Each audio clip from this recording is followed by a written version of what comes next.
Colosenses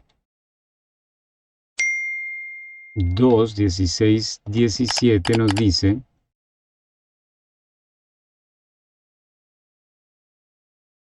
por tanto, nadie os juzgue en comida o en bebida, o en parte de día de fiesta o de nueva luna o de sábados, es decir, Shabbats.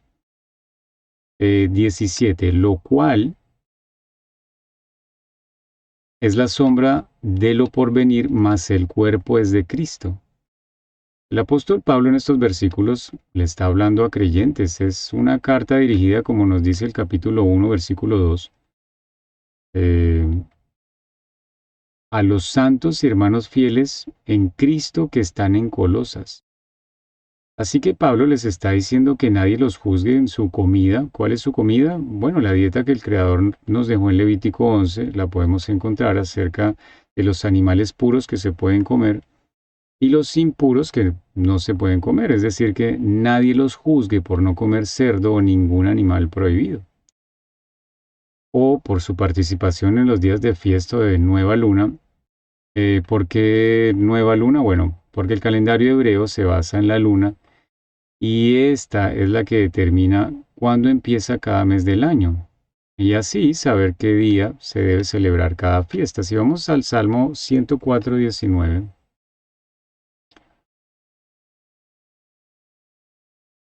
Salmo 104:19 dice: hizo la luna para los tiempos.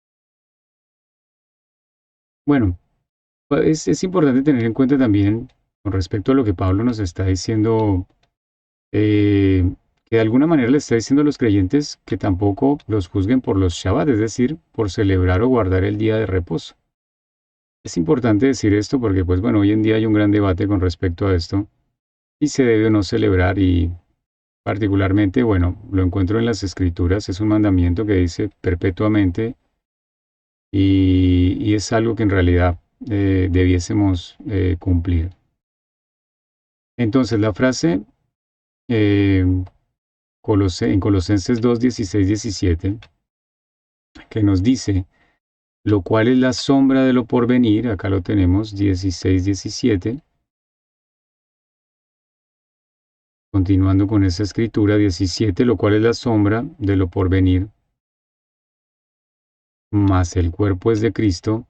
En este versículo de Colosenses básicamente nos está diciendo que las fiestas solemnes de Jehová son como la sombra, por decirlo de alguna manera, de eso que ha de ser en los tiempos futuros. Dicho de otra forma, todo lo que significa y representa las fiestas de primavera y otoño son como un anuncio de total relevancia para poder entender los tiempos futuros, más puntualmente los días finales. Es por eso que decimos que Yeshua no solamente celebró literalmente las fiestas mientras estuvo en la tierra, como la palabra indica, ya que estas fiestas eran un mandato de la Torá, y de no haberlas celebrado pues habría pecado y simplemente no hubiese podido ser el Mesías.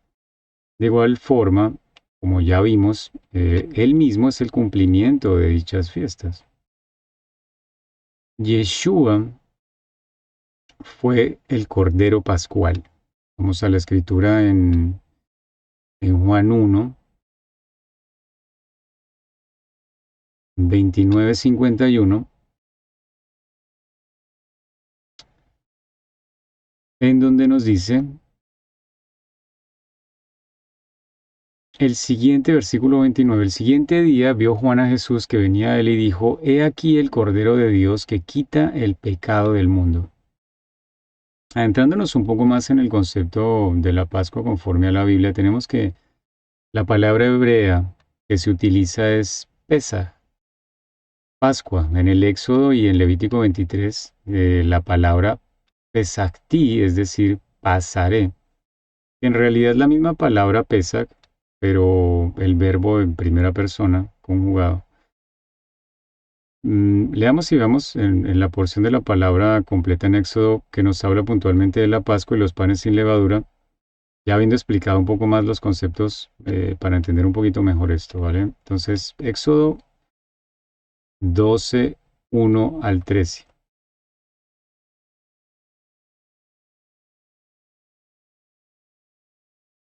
Habló Jehová a Moisés y a Aarón en la tierra de Egipto, diciendo: este mes os será principio de los meses, para vosotros será este el primero en los meses del año. ¿Cómo sabemos cuándo empieza entonces el primer mes? Lo primero que debemos saber es que el primer mes bíblicamente se llama a sí mismo primer mes. Bíblicamente, bueno, no tiene ningún nombre en realidad más que ese primer mes. De igual manera que los días no se llaman lunes, martes, etcétera. Esto es una tradición romana. Los días bíblicamente se llaman primer día, segundo día, etcétera, etcétera, como nos dice el libro de Génesis. De igual manera, el primer mes fue llamado mes de Nisán en la época del exilio del pueblo de Israel en Babilonia, pero bíblicamente en las escrituras es llamado de esa forma: primer día, segundo día, etcétera, etcétera. El primer mes, o Nisan, podemos llamarlo entonces, también ya entendiendo un poquito por qué razón, se identifica porque la cebada que se encuentra cultivada en los campos de Israel está en un punto de maduración que algunos estudiosos han llamado Aviv, entre muchos otros requerimientos que indican que la cebada está pronta para su cosecha, por lo cual los agricultores deben prepararse para recogerla desde ese primer día del mes y antes del día de primicias que ocurre después de las fiestas de panes sin levadura, 19 días después, que como dice la escritura, el agricultor deberá ofrecer una primicia de esos primeros frutos.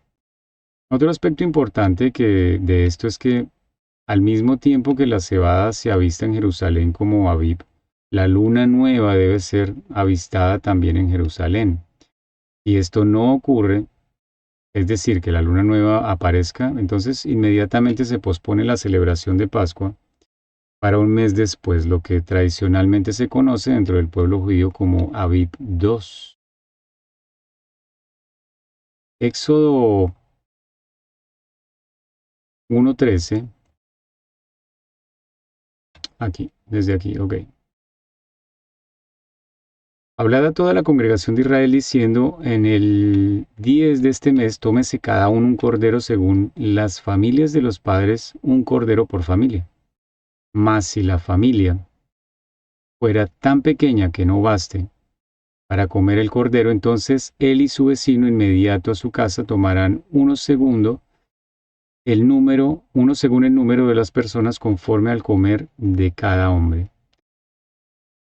Haréis la cuenta sobre el cordero. Aquí tenemos entonces al cordero pascual, que ya mencionamos fue Yeshua, como nos dice Juan 1:29. El animal será sin defecto, continúa el versículo 5. Macho de un año lo tomaréis de las ovejas o de las cabras. Esto lo podemos encontrar en Primera de Pedro 1:18-19,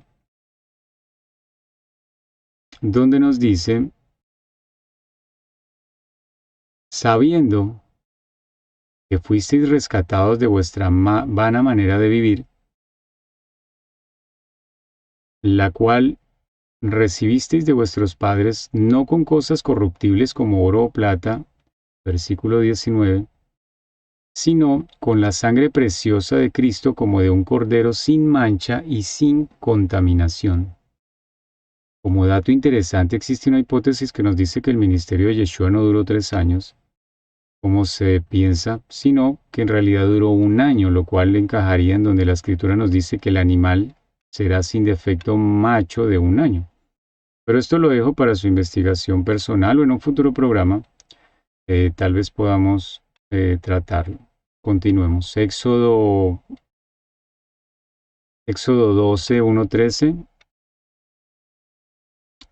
versículo 6. Y lo guardaréis hasta el día 14 de este mes, y lo inmolará toda la congregación del pueblo de Israel entre las 2 tardes. ¿Qué significa las 2 tardes? Bueno, como ya explicamos en el principio, la hora primera corresponde a las 6 de la mañana, es decir, que desde las 12 del mediodía, o también podríamos decir la hora sexta, era considerada la primera tarde. La segunda tarde era el final del día a las 6 p.m., es decir, la hora doceava. Las dos tardes entonces eran entre 12 del mediodía y 6 de la tarde a la caída del sol. Conforme a los servicios sacerdotales del templo, podemos saber que el sacrificio o preparación de los corderos se llevaba a cabo entre la 1 de la tarde y las 3 de la tarde, es decir, la hora sexta y la novena. Dato que coincide perfectamente con la muerte de Yeshua el Mesías, que ya vimos en Marcos 15 ocurrió a las 3 de la tarde. No se especifica pues puntualmente la escritura. Seguimos. Y tomará de la sangre, versículo 7, y la pondrá en los dos postes y en el dintel de las casas en que lo han de comer. Recordemos, este es el relato en el cual el pueblo de Israel va a salir de Egipto, y Jehová le dice a su pueblo que con la sangre del cordero cubran los dinteles o marcos de las puertas de su casa para que cuando la plaga de la muerte pase sobre Egipto y mueran sus primogénitos, el pueblo hebreo estará protegido. Es por esta razón que decimos que la sangre del cordero de Yeshua es la que nos protege de la muerte, nos hace libres de la muerte, ofreciéndonos vida eterna, ratificando así el pacto que Jehová estableció para Israel, y posteriormente dentro de un nuevo pacto renovado para nosotros ser, como dice la escritura, injertados también en él, ¿verdad? Seguimos, versículo 8. Y aquella noche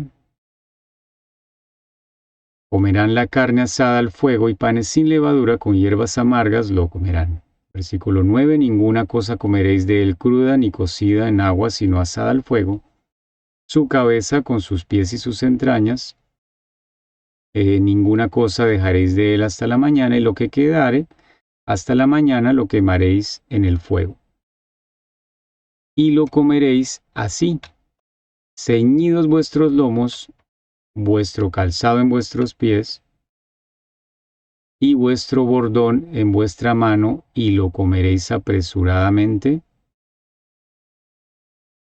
Es la Pascua de Jehová. Y aquí confirma lo que mencionábamos, pues yo pasaré, pesachti, aquella noche por la tierra de Egipto, y heriré a todo primogénito en la tierra de Egipto, así de los hombres como de las bestias, y ejecutaré mis juicios en todos los dioses de Egipto, yo Jehová. Y la sangre os será por señal en las casas donde vosotros estéis, y veré la sangre y pasaré, de nuevo, pesachti, esta es la palabra hebrea que ya mencionamos, de vosotros, y no habrá en vosotros plaga de mortandad cuando hiera la tierra de Egipto.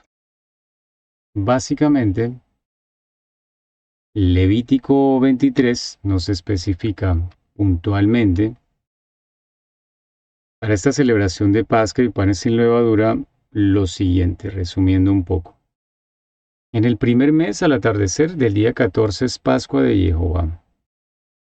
El día 15 de ese mes empieza la fiesta de panes sin levadura, es decir que después de preparar el cordero y comerlo de 3 de la tarde a 6 de la tarde cuando está finalizando el día 14, inmediatamente caiga el sol empieza panes sin levadura. La razón por la cual había tan poco tiempo para comer el cordero es porque, como nos dice la escritura, debía hacerse apresuradamente y no dejar ningún sobrante para salir rápidamente de Egipto. Ese mismo día 15 del mes nos dice, será santa convocación. Santa convocación, como ya lo vimos, Shabbatón. Es importante diferenciar entre estos dos tipos de Shabbat, ¿no? El Shabbat del día séptimo tradicional y el Shabbatón, o Shabbat alto también es llamado. Será santa convocación, ya como ya lo explicamos. Durante los próximos 6 días se comerán pan sin levadura, y el séptimo día, es decir, a los 21 días, también será santa convocación, y no haréis ningún trabajo de servidumbre. Dice la escritura, es decir, Shabbatón. Definitivamente hablamos de fechas importantes, queridos hermanos. El mismo Yeshua lo declara en la escritura. Veamos Juan 4:35, donde nos dice, Jesús les dijo, mi comida es que haga la voluntad del que me envió y que acabe su obra. Versículo 35, ahora sí. ¿No decís vosotros, aún falta 4 meses para que llegue la siega? He aquí os digo, alzad vuestros ojos y mirad los campos, porque ya están blancos para la siega. Lucas 21, 29, 31 nos indica también algo relacionado con esto. También les dijo, aquí está, una parábola. Mirad la higuera y todos los árboles cuando ya brotan, viéndolos sabéis por vosotros mismos que el verano está ya cerca. Así también vosotros, cuando veáis que suceden estas cosas, sabed que está cerca el reino de Dios. Todo esto haciendo referencia a este tipo de señales en los campos y la revelación de los días finales en las fiestas bíblicas que ya pues hemos estado mencionando.